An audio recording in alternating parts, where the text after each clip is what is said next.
Hello, नमस्कार friends. तर आज मी बनवणार आहे लोटस रांगोळी पॅच यूजिंग OHP शेड्स.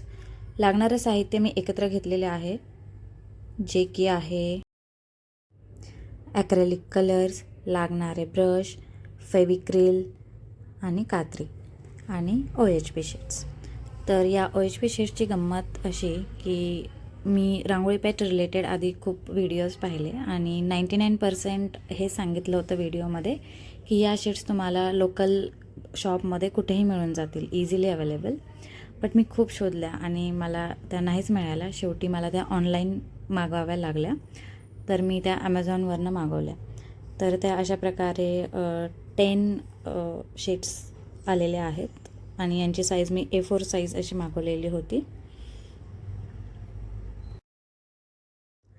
चला तर मग आपण पॅच बनवायला सुरुवात करूया.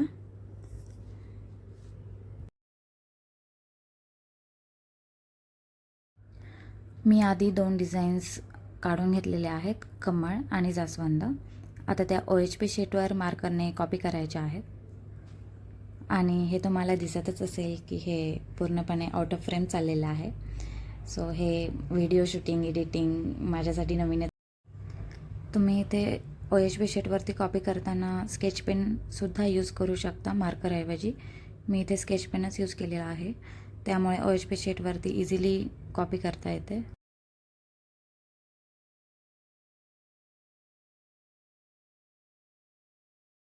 तर मी आधी पाकळ्यांना कलर करून घेणार आहे. ज्या ठिकाणी रांगोळी सोडायची आहे त्या ठिकाणी थोडंसं फेविकॉल आणि थोडंसं पाणी मिक्स करून ॲप्लाय करायचं आहे.